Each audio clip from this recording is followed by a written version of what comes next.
Kathy, thank you for joining us today to talk about the homeless count. Pathstone Foundation has just wrapped up a successful Fill the Pig campaign. Director of Philanthropy Kim Rossi joins us. And Kim, I understand you've got a great story to tell us about one of the young donors. Yeah, we had a team of youth champions this year helping us with the campaign, which was really essential because this was the first time we did an all virtual affair with the Fill the Pig campaign. And I know, Mike, you're so familiar with it. You've been out to see us a couple of times over the years.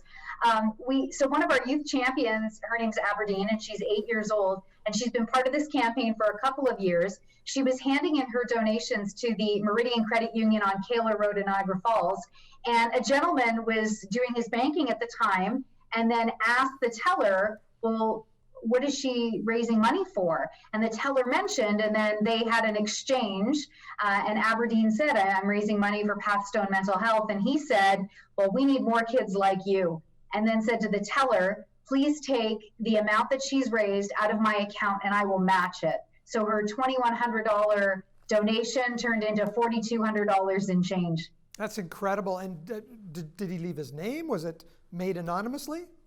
No, he said, I don't want any, thanks around it. It's just, I'm happy to see kids helping other kids and helping our community. And he just said again that I wish there were more kids like her. So. Well, it's amazing too, because when you think of it, what a great example for him to see of young kids, and what a great example for her to see of someone stepping up at that last minute and just making that huge donation.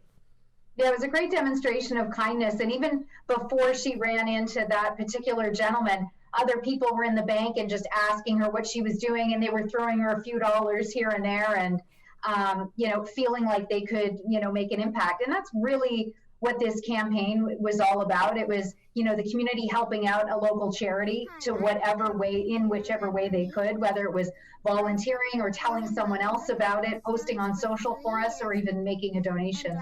You mentioned posting on social. You really leveraged social media from the aspect of the youth this year.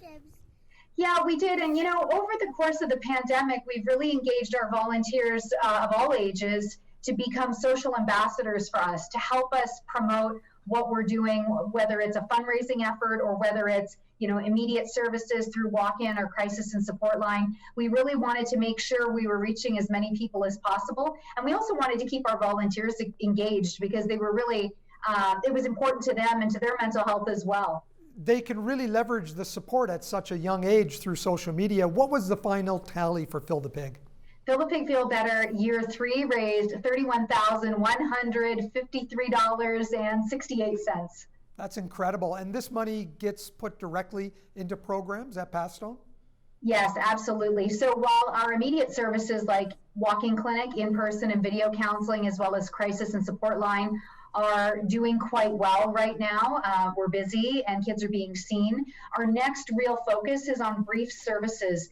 And brief services is best described as when a child needs 6 sessions or less of mental health support.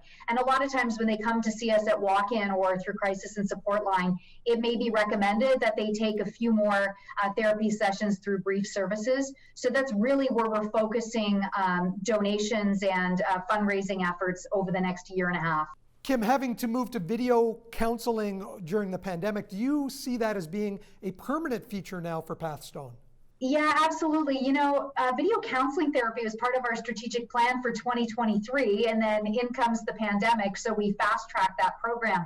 It's definitely all of the things that we've implemented through COVID are not just for COVID; they're here to stay, and it just gives people another way to access our treatment. If they're not feeling well enough to come in, if the weather's not behaving for them, if their transportation falls through, we can pivot those in-person sessions to a video counseling session in an instant and not lose any traction on the therapy program that they might be in. Yeah, great new ways of doing things. Kim Rossi, thanks for joining us. Can you do us a favor and congratulate Aberdeen from YourTV for her efforts?